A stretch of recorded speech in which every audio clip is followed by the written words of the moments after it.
अजित दादा पवार और उनके सभी साथियों का स्वागत करता हूं मुख्यमंत्री के नाते।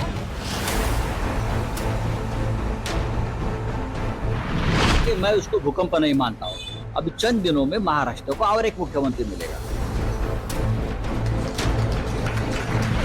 आज जो शपथ ग्रहण का कार्यक्रम मुंबई के राजभवन में हुआ, उसको किसी भी प्रकार की मान्यता एनसीपी की तरफ से नहीं है।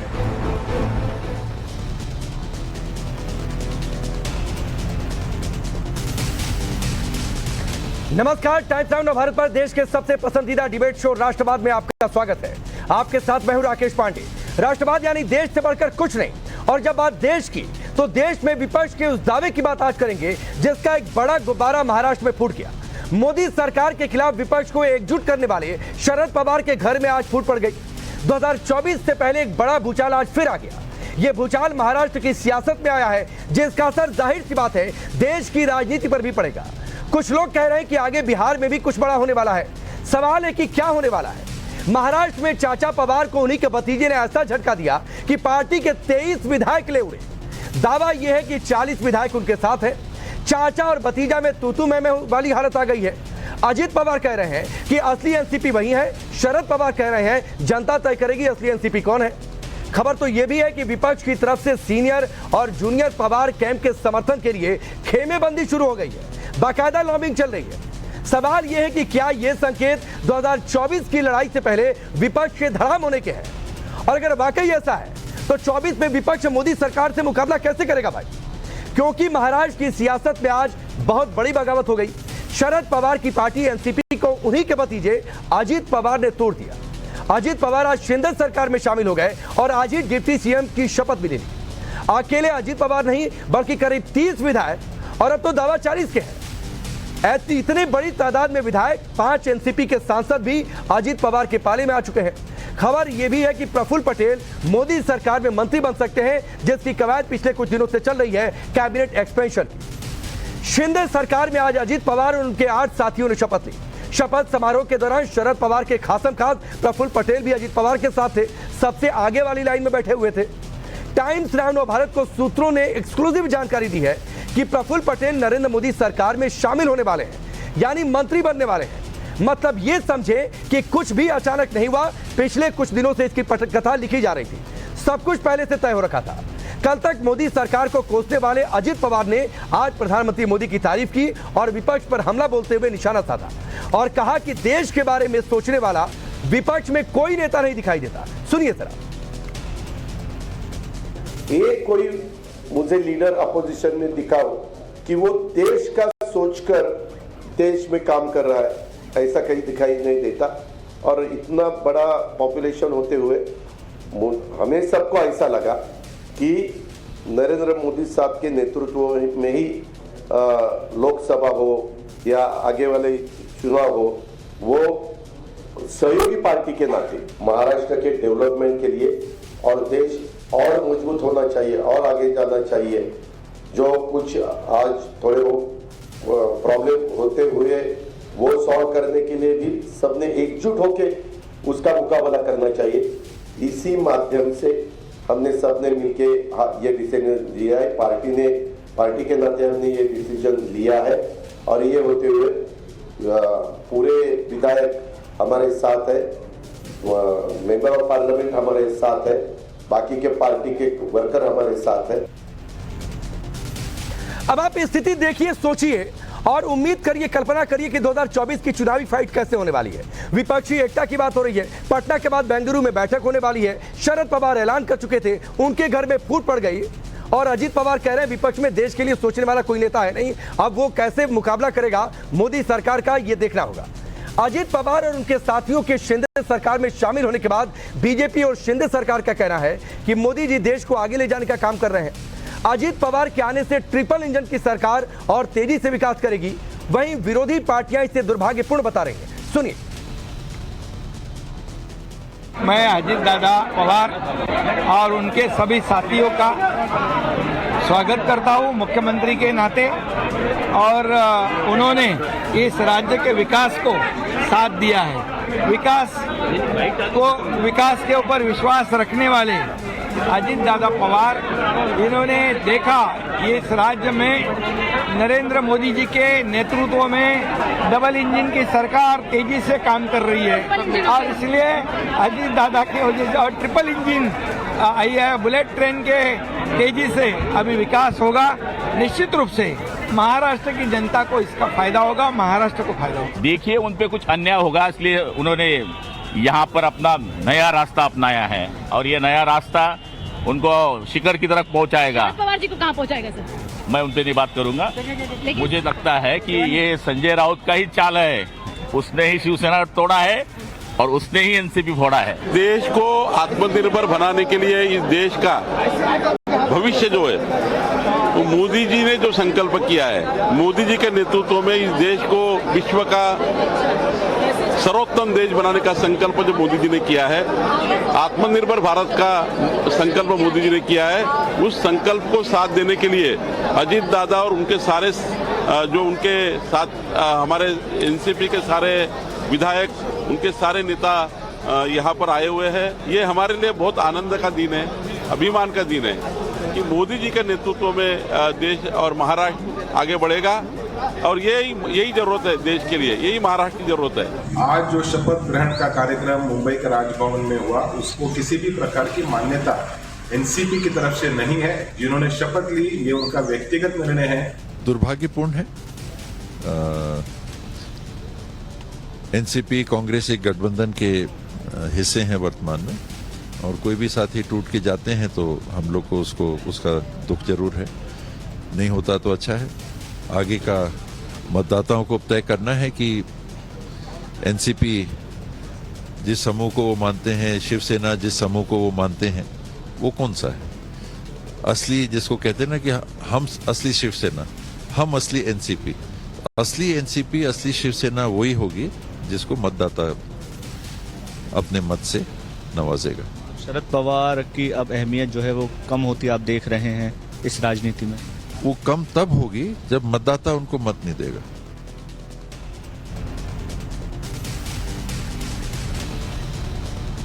अब सोचिए हालात हो गए कि हर कोई अपने अपने हिसाब से स्पेकुलेशन कर रहा है। कोई कह रहा है दुख हो रहा है, कोई कह रहा है असली पार्टी तो हम ही है साहब। लेकिन इस पूरे मामले में सबसे बड़ा सवाल जो आम जनता के मन में है वो ये कि क्या अजीत पवार पार्टी तोड़ देंगे। ये बात शरद पवार को पहले से पता थी। लोगों के बीच सियासी कानाफूसी है कि आगे आगे अजीत पवार आए हैं, पीछे पीछे से पूरी पार्टी आ जाएगी और उसकी शुरुआत हो गई। इन सवालों का जवाब लोग शरद पवार से जानना भी चाहते हैं। शरद पवार सामने भी आए, थोड़ी देर पहले प्रेस कॉन्फ्रेंस कर रहे थे और उन्होंने 5 बड़ी बातें की। उन 5 बड़ी बातों पर आप गौर करिएगा। पहली बड़ी बात, शरद पवार अजीत पवार के साथ नहीं, उन्होंने क्लियर कर दिया। दूसरी बड़ी बात उन्होंने कही है अजीत पवार बनाम शरद पवार होगा, खुल्लम खुल्ला है, क्योंकि वो कह रहे हैं कि वो पार्टी फिर से खड़ी करेंगे और ऐसा पहले भी वो कर चुके हैं। तीसरी बड़ी बात उन्होंने कही कि ममता और कांग्रेस का साथ उन्हें मिल रहा है। वो कह रहे थे कि मैं जब आ रहा था प्रेस कॉन्फ्रेंस के लिए तो फोन आया मेरे पास। चौथी बड़ी बात है एनसीपी का सिंबल और कैडर पर सस्पेंस बरकरार है। अजीत पवार ये कह रहे हैं सब कुछ उनके पास रहेगा, तो क्या शिवसेना वाला हाल होगा। और पांचवी बड़ी बात है बगावत करने वालों पर एक्शन लिया जाएगा, ये उन्होंने कहा है। लेकिन सवाल ये उठता है कि अगर पार्टी का सिंबल, पार्टी का नाम उनके पास नहीं रहेगा तो एक्शन किस हिसाब से भाई। तो आने वाला समय कुल मिलाजुलाकर बड़ा दिलचस्प है। और इस बीच एक बड़ी खबर आपको बताते हैं मुंबई से, जहां पर अजीत पवार का विरोध हो रहा है। अजीत पवार के पोस्टर पर कालिख पोती गई है। एनसीपी हेडक्वार्टर में यह कालिख पोती गई है। नाराज एनसीपी कार्यकर्ताओं ने कालिख पोती है। यह तस्वीर आपके सामने है और इस बात को लेकर आशंकाएं थी कि इस तरीके से विरोध प्रदर्शन देखने को मिलेगा। हो सकता है कि कार्यकर्ता सड़कों पर उतर जाएं और वो एक तस्वीर आप देखिए, एनसीपी हेडक्वार्टर की यह तस्वीर है।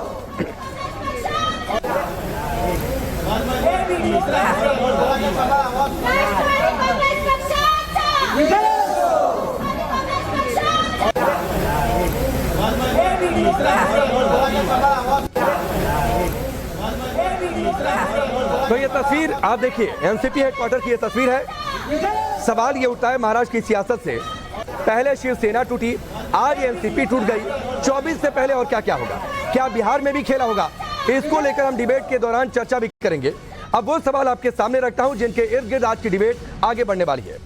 सवाल पहला होगा, महाराष्ट्र में पल भर में कैसे बदल गया ये पूरा पावर गेम, इसकी चर्चा आगे। सवाल यह भी कि 24 से पहले पावर गेम मोदी के सामने विपक्ष क्या धड़ाम हो चुका है। सवाल यह भी कि शरद पवार बनाम अजित पवार असली एनसीपी किसकी है, किसके पास रहेगी। और सवाल सबसे बड़ा यह कि शिवसेना टूटी, एनसीपी टूटी, 24 से पहले और क्या क्या देखने को मिलेगा विपक्ष के साथ। चलिए आपका परिचय आज के मेहमानों से। शाइना एनसी भारतीय जनता पार्टी के नेता और प्रवक्ता हर्षवर्धन त्रिपाठी जी वरिष्ठ पत्रकार हमारे साथ जुड़ चुके हैं। दीपेश महात्रे अब से थोड़ी देर बाद जुड़ेंगे, शिंदे गुट के नेता हैं। Vidya Chauhan leader NCP, Vikram Singh leader Shiv Sena, Lokesh Jindal leader Congress party, Chitranjan Gagan ji हमारे साथ आरजेडी के नेता। और इनसे सवाल करेंगे कि बिहार में क्या होगा भाई, क्योंकि वहां भी खेला की बात आ रही है सामने। चलिए मैं शुरुआत विद्या चौहान जी आपसे करता हूं। क्या हो गया, अब तो लग रहा है हालात ये हैं जो अजीत पवार के दावे, जो नंबर्स उनके पास जा रहे हैं कि ना पार्टी का नाम बचेगा ना सिंबल बचेगा। सर कैसे बगावत करने वालों पर एक्शन करेंगे? आपके पास तो पार्टी का अधिकारी शायद ना रहे, जो दावा हो रहा है।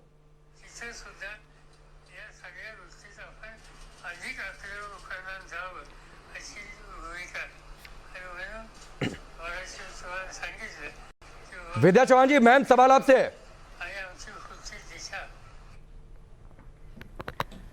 नहीं, मुझे सवाल आपका सुना ही नहीं दिया।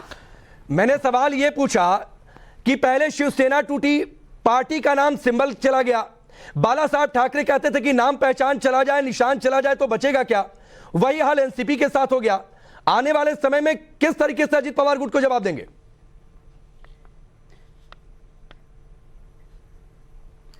देखिए, मैं आपको इतना ही कहना चाहती हूँ, आप सब लोगों ने पवार साहब का प्रेस कॉन्फ्रेंस अभी सुना होगा। पवार साहब ने यही कहा था कि 1980 में उनके 58 साथी थे, 58, उसमें से 52 लोग उनको छोड़ के चले गए थे, सिर्फ 6 लोग उनके साथ थे। लेकिन बाद में पवार साहब पूरे महाराष्ट्र में घूमे, लोगों में गए और उनके 69 यानी 70 लोग चुन के आए, 69। तो ये पवार साहब ने आज यही बात दोहराई कि चिंता की कोई ज़रूरत नहीं है, नौजवान युवक मेरे साथ है, महाराष्ट्र की जनता मेरे साथ है। और महाराष्ट्र में जो विधायक गए हैं वो उनकी तरफ से कई लोगों के मुझे फ़ोन आए हैं, क्योंकि वो चिंताग्रस्त है कि अगर चुनाव आते हैं तो हम फिर से चुन के आएंगे या नहीं। विद्या चौहान जी, ना तो ये 1980 है, ना तो शरद पवार के साथ वो दलबल है जो उस समय था। 43 साल गुजर चुके हैं, बहुत पानी बह चुका है मुंबई के समंदर में, और उसके साथ ही सियासत में भी बहुत बदलाव। अजीत पवार, छगन भुजबल, प्रफुल्ल पटेल, ये तिकड़ी जो बड़ी मानी जाती रही, बड़ी ताकत वो नहीं है। किस तरीके से होगा?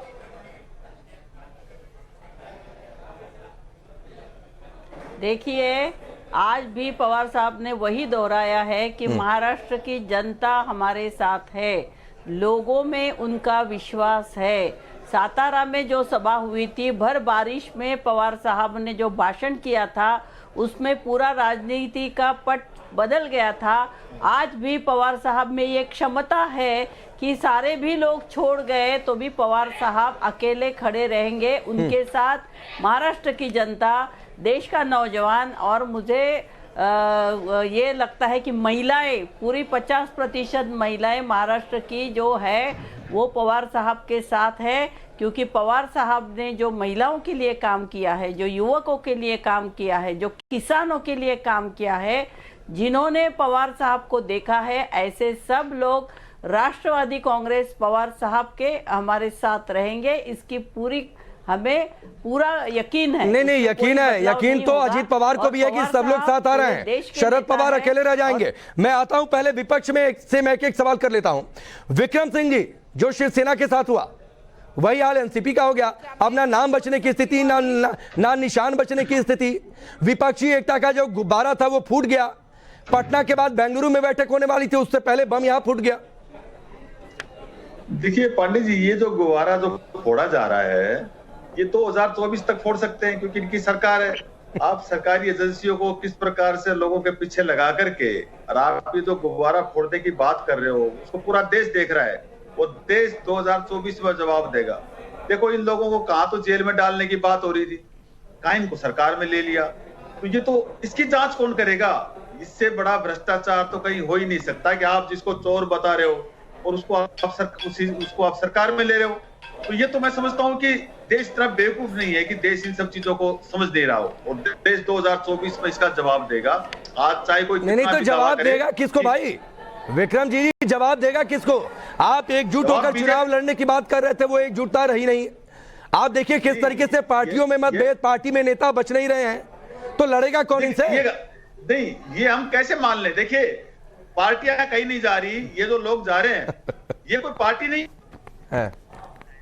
ऐसे पहले भी कई वाकया हुए हैं और वो लोगों ने मुंह की खाई है, पार्टियां बरकरार रही है। शरद पवार जी की पार्टी के साथ भी कई बार ऐसे हुआ, लेकिन वो डटे रहे और पार्टियों को उन्होंने खड़ा किया। लेकिन तो लोग चले गए थे छोड़ के, उन्होंने मुंह की खाई है। तो ये कहना कि नेता चले गए, ये चले गए, देखिए पब्लिक का ये तो वोट तय करेगा कि पार्टी नहीं वो तो वोट तय करेगा ही विक्रम साहब। 2014 में भी वोट तय किया था, 2019 में भी वोट ने तय किया था, 2024 में भी वोट ने तय किया था। सर देश में वोट ही तय करता है, बाकी कोई कुछ तय नहीं करता है। शाइना एनसी, आपने अपने वॉशिंग मशीन का इस्तेमाल किया, विक्रम सिंह कह रहे हैं, विद्या जी कह रहे हैं। देखिए देश में पूरे देश को समझ लिया है कि भाई ये लोग सबसे पहले तो मैं ये कहूंगी कि ये पूरा नैरेटिव जो है वो मोदी जी के प्रति एक रेफरेंडम है।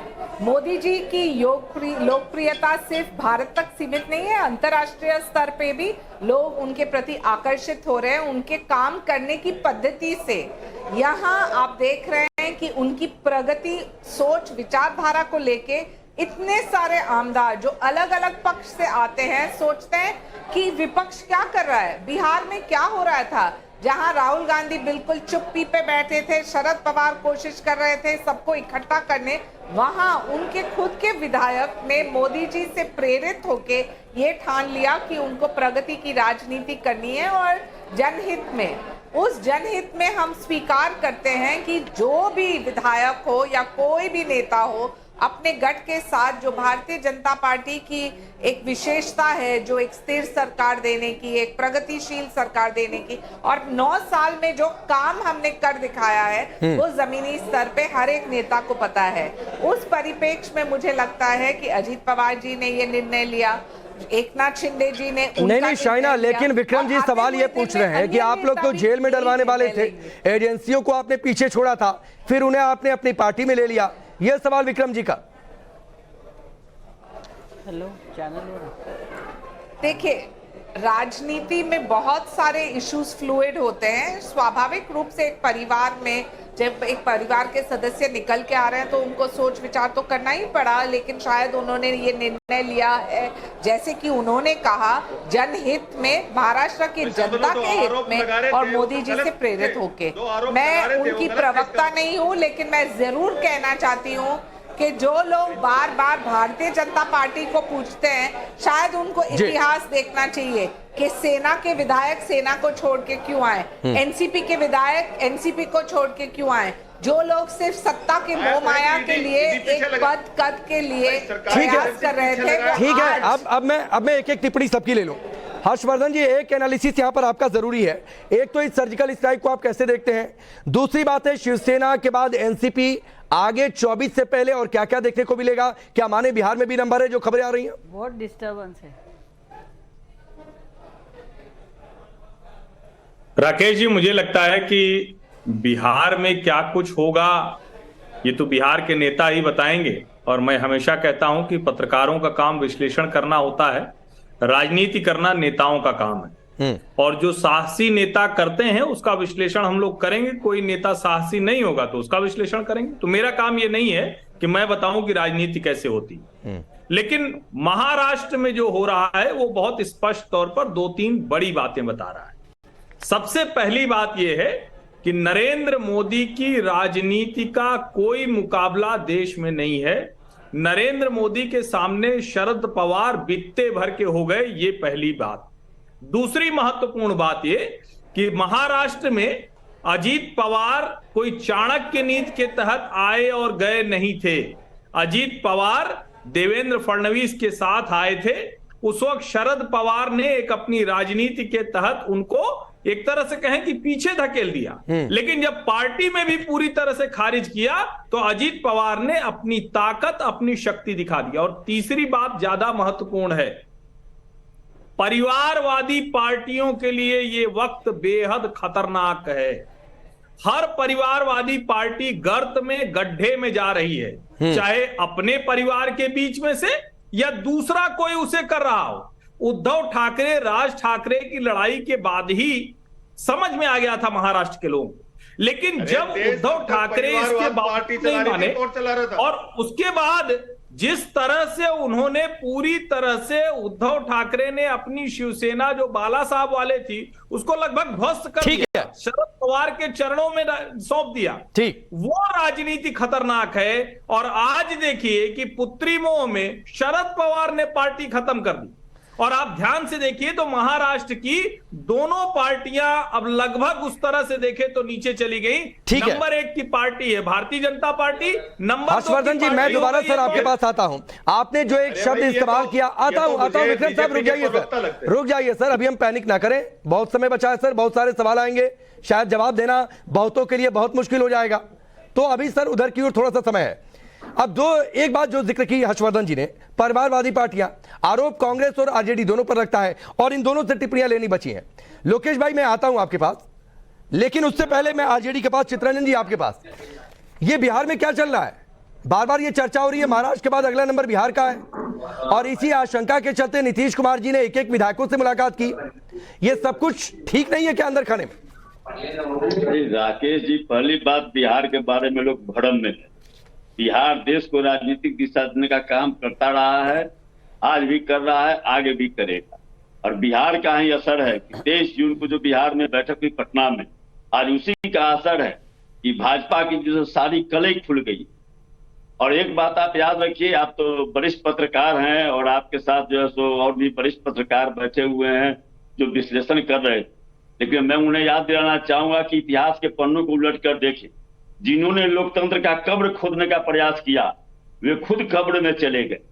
तो इससे जो है सो भले ही यह जनता तय करती है। और इतना अभी भोपाल में 2 दिन पहले माननीय प्रधानमंत्री जी का भाषण हो रहा था, उनका भाषण का हुआ लाइन काफी प्रेस मीडिया में, काफी चैनलों पर चला, मैं गारंटी लेता हूं भ्रष्टाचारियों को अंदर करूंगा। तो वह सामने जनता देख रही है कि जो जिस भ्रष्टाचार पर लंबे चौड़े तकरीरें, नहीं सुन लीजिए, मैं आप ही के पास हूं चित्ररंजन जी। 2 बातें हैं सर, 2 बातें हैं। आप कह रहे हैं बिहार की सियासत देश को दिशा दिखाती है, तो कौन सी दिशा मुझे नहीं समझ में आ रहा। हर्षवर्धन जी शायद बेहतर बता देंगे या फिर शाइना एनसी बता देंगी कि वहां पर चुनाव कौन जीते, किसके साथ जीते, किसके साथ जाकर कितनी बार सरकार बना ले। सर ये कहा ही नहीं जा सकता, तो ये कौन सी दिशा है वो भगवान जानता है। हर्षवर्धन जी मुझसे बहुत सीनियर है, शायद वो बेहतर विश्लेषण करेंगे। और दूसरी बात सर, सुनिए चित्ररंजन जी, सुनिए सर, ठीक है चित्ररंजन जी सुनिए सर, एक ब्रेक का भी वक्त है और मैं सवाल टॉस कर देता हूं। और दूसरी बात यह है सर, करप्शन की बात कम से कम आप लोग ना करिए, और क्यों ना करिए ये आपको बेहतर तरीके से पता है। किसी परोपकार के मुद्दे पर लालू यादव जी जेल नहीं गए, तो सर करप्शन की बात मत करिए प्लीज, वो देश की जनता, बिहार की जनता देख रही है। खबर पर चर्चा लगातार जारी है, शिवसेना के बाद एनसीपी टूट रही है। सवाल ये कि बिहार में क्या? चित्ररंजन जी, जो सवाल मैंने सर आपसे ब्रेक से पहले किया था उसका जवाब। नहीं, मैंने कहा कि बिहार में जो 23 जून को जो बैठक और इसके पहले जिस जंग से बिहार में महागठबंधन की सरकार बनी, उसी समय से जो है सो भाजपा की तिलमिलाट शुरू हो गई। और यहाँ पर जो महागठबंधन की सरकार बनी, राष्ट्रीय जनता दल और जनता दल यू जो साथ में आई, वो एक संदेश देने का काम किया। और उसी का अगला रिजल्ट हुआ कि आप देखिए 23 जून को बिहार में पटना में, वो संदेश पहले भी दिया जा चुका है। क्या हुआ था? कुछ नहीं हुआ चित्ररंजन जी। ऐसा थोड़ी नहीं है कि जेडीयू आरजेडी पहली बार एक साथ आए और पहली बार एक दूसरे से अलग हुए होंगे, ये तो आदत हो गई है। नहीं राकेश जी, आप जो सो वरिष्ठ पत्रकार हैं, माननीय प्रधानमंत्री जी ने अमेरिका में बोला था कि हर हिंदुस्तान के डीएनए में लोकतंत्र है।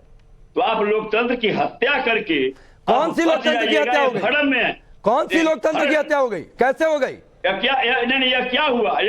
आप समझाइएगा, आप समझाइए। अरे तो बिहार में चित्ररंजन जी चुनाव किसी के साथ लड़िए, जीतिए किसी के साथ, सरकार किसी और के साथ बना लीजिए, फिर उसके साथ भी पूरा नहीं रहिए, तो वहां लोकतंत्र का सम्मान होता है क्या?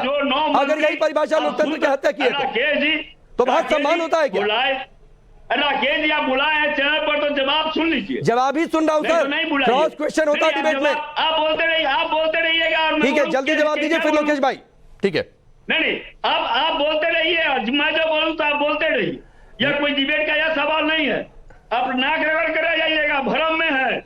24 में भी देश की जनता सबक सिखा देगी। अब माला जपते रहिए, भक्ति करते रहिए, माला झंडनाते रहिए।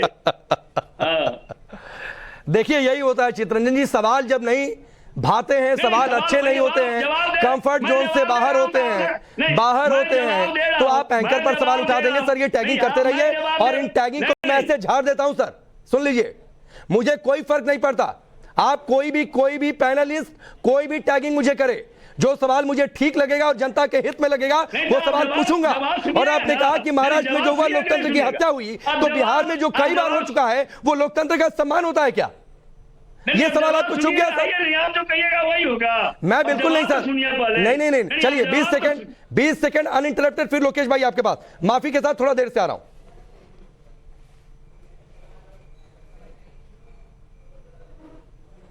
अब बोलिए सर, 20 सेकंड आपको अनइंटरप्टेड दिया चित्ररंजन जी। तो हमको बोल रहे थे? बिल्कुल आप ही को बोल रहा था। मैंने कहा कि कल तक अजीत पवार भ्रष्टाचारी थे, जो 9 मंत्री शामिल हुए हैं कल तक भ्रष्टाचारी थे।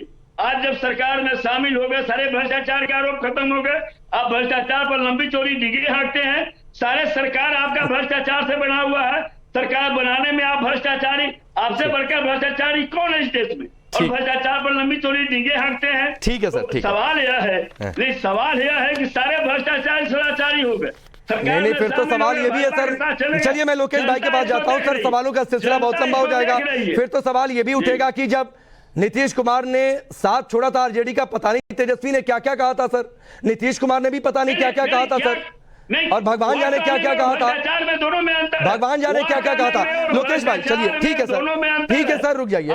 लोकेश भाई विपक्ष की जो एकजुटता की बात, सबसे बड़ी पार्टी आप लोग उसमें, महाराष्ट्र में देखिए क्या हुआ, विपक्षी एकता खत्म। बिहार में संकेत कुछ और मिल रहे हैं।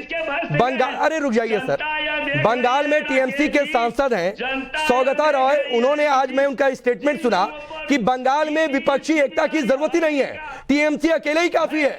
क्या होगा 2024 में? धमकी दिया था, आज वे शपथ ग्रहण की है, जनता देख रही है। ठीक है सर। लोकेश चंदन,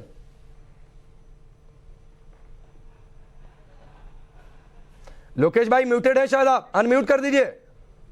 हाँ जी नमस्कार, आपको मेरी आवाज आ रही है राकेश जी? अब आ रही है जी। राकेश जी, अप्रैल तक हम पढ़ते आ रहे थे कि हसन मुशर्रफ साहब जो है उनको जेल होगी, उनके पीछे ईडी लगी हुई है, और आज जो है हसन मुशर्रफ साहब जो है वो मंत्री पद की शपथ ले रहे हैं। देखिए ये सरकार की नीति क्या है, या तो कारागार या सरकार।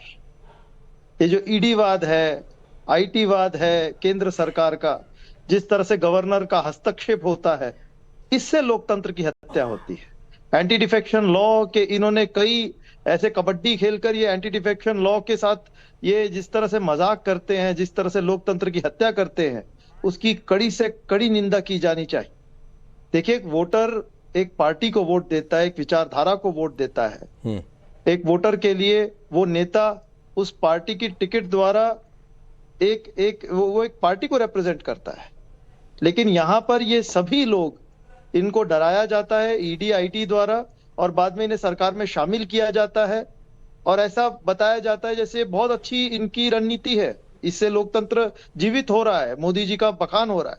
और दूसरी बात, आप क्या बात करते शिंदे साहब और भाजपा के बीच में? अभी इनके बीच में इतनी गहरी दरार हो चुकी थी कि अभी जब अमित शाह जी महाराष्ट्र आए थे, तो अमित शाह जी के पोस्टरों में जहां देवेंद्र फडणवीस जी को छोटा दिखाया गया था, एकनाथ शिंदे जी को बड़ा दिखाया गया था, इस पर विद्रोह हो गया था, आपस में गुटबाजी हो गई थी।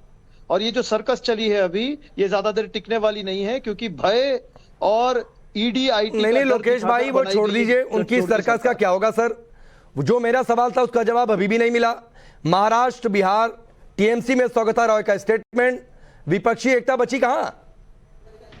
देखिए विपक्षी एकता, हाँ बिल्कुल शाइना, मैं आपको इसका जवाब, ठीक है अच्छा शाइना का जवाब ले लीजिए लोकेश भाई, फिर आता हूं शाइना से।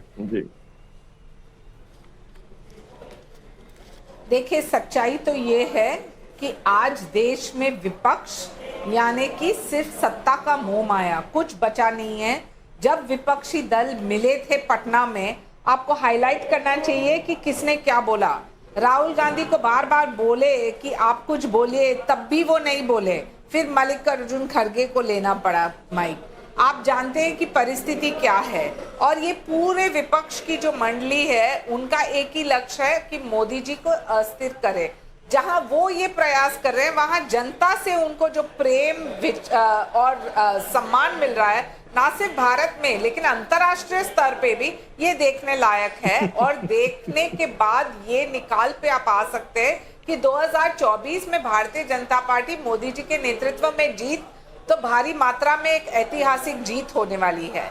अब जब आपके नेतागण जो मास लीडर्स हैं, जो पल्स समझते हैं और देखते हैं कि जमीनी स्तर पे क्या हो रहा है, तो बिहार में हो या फिर महाराष्ट्र में, वो सब जानते हैं कि उनको जो जीतना है और जीत के साथ जनहित में काम करना है, तो स्वाभाविक रूप से उनको एक विचारधारा के साथ साथ एक नेतृत्व को स्वीकारना पड़ेगा। ठीक है, और एक क्विक लाइन कुछ ऐड करना चाहते हैं लोकेश भाई, फिर हर्षवर्धन जी आपके पास आता हूं। और लोकेश भाई, जो मेरा सवाल रह गया था सर, उसका जवाब दे देंगे, बड़ी कृपा होगी। शाइना जी, आप मुझे बताइए, आपके कितने अलायंस पार्टनर अभी भी आपके साथ में? आपने तो पीडीपी के साथ अलायंस किया था, आपने अलायंस जो है श्रोमणी अकाली दल के साथ कर लिया था, आपने आपके कितने अलायंस पार्टनर्स आपके साथ? कोई नहीं है। सब धीरे धीरे आपको छोड़ते जा रहे हैं। क्यों छोड़ते जा रहे हैं? क्योंकि आपकी विचारधारा अवसरवाद की है। आपकी विचारधारा केवल और केवल सत्ता पक्ष अपने हाथ में रखने का है। इसके लिए आपने कुछ माध्यम यूज कर रखे, ईडी के, आईटी के, सीबीआई के, जिनका डर दिखा के आप नेताओं को अपनी तरफ खींच लेते हैं, लेकिन इससे लोकतंत्र आपकी तरफ नहीं होता। देखिए, पैसे देकर जो भीड़ जताई जाती है और जो भीड़ भावनाओं के साथ जोड़ी जाती है, इसमें बहुत बड़ा फर्क होता है। ठीक है, आप लोकेश भाई जो आपने बातें कही की बात कर रही सर, वो आप दो पार्टियों के बीच जवाब दूं? शाइना जी थोड़ा सा समय बहुत कम है, सिर्फ 15-20 सेकंड, फिर एक एनालिटिकल रिप्लाई जरूर हर्षवर्धन जी का लेना है। मुझे सिर्फ 15 सेकंड। ठीक है, लोकेश भाई रुक जाइए, 15 सेकंड शाइना जी को। वेस्ट बंगाल में काम करते हैं, बिहार में काम करते हैं, उसको पूरी देश की जनता देखती है। ठीक, आप देश के चुने हुए। लोकेश भाई रुक जाइए, समय नहीं है। लोकेश भाई प्लीज, लोकेश भाई प्लीज, शाइना जी। भाई साहब सुन लीजिए मेरी बात, सुन लीजिए मेरी बात। आप चिंतित क्यों हो रहे हैं? हर इलेक्शन में जिस तादाद में vote share Bharatiya Janata party की ऊपर जा रही है, उससे एक चीज स्पष्ट है कि टेलीविजन स्टूडियो तय नहीं करता है, जनता तय करती है कि मोदी जी के साथ उनके नेतृत्व, उनकी सच्चाई के लड़ाई के साथ साथ प्रगति की राजनीति और सत्ता चाहते हैं या नहीं। ठीक है, चलिए वक्त नहीं है प्लीज। हर्षवर्धन जी सिर्फ 30 second sir, cut to cut है आपके पास। यूपी, बिहार, महाराष्ट्र और पश्चिम बंगाल 24 को लेकर आपका एनालिसिस, मौजूदा परिस्थितियों को देखकर, और खासतौर पर जो सौगता रॉय के स्टेटमेंट का मैंने जिक्र किया। देखिए, उत्तर प्रदेश में तो भारतीय जनता पार्टी को वैसे भी कोई समस्या नहीं है, वो तो 70+ है, पूरा विपक्ष एक हो जाए तब भी। बिहार में भारतीय जनता पार्टी गठजोड़ के साथ है, अकेले नहीं है। अभी आपको उपेंद्र कुशवाहा, जीतन राम मांझी दिख रहे हैं, लेकिन दूसरे लोग भी आ सकते हैं। बंगाल में निश्चित तौर पर सबसे मजबूत टीएमसी है, उसके सामने कोई नहीं है। वो अपना हिस्सा कांग्रेस को भला क्यों देगी? भारतीय जनता पार्टी की दो चिंता है, बंगाल, बिहार और महाराष्ट्र। बिहार और महाराष्ट्र में दोनों जगह गठजोड़, यानी जो छोटे छोटे समीकरण थे उनकी वजह से थी। मुझे लगता है कि महाराष्ट्र का समीकरण तो बहुत कुछ आज उलट गया है, बिहार की बारी है। ठीक है, चलिए बिहार की बारी है। क्या बिहार में समीकरण बदलेगा, इसकी चर्चा आने वाले समय में करते रहेंगे। बहुत बहुत शुक्रिया सर आप सभी का हमसे जुड़ने के लिए। वक्त इतना ही है, राष्ट्रवाद में अभी के लिए बस इतना ही।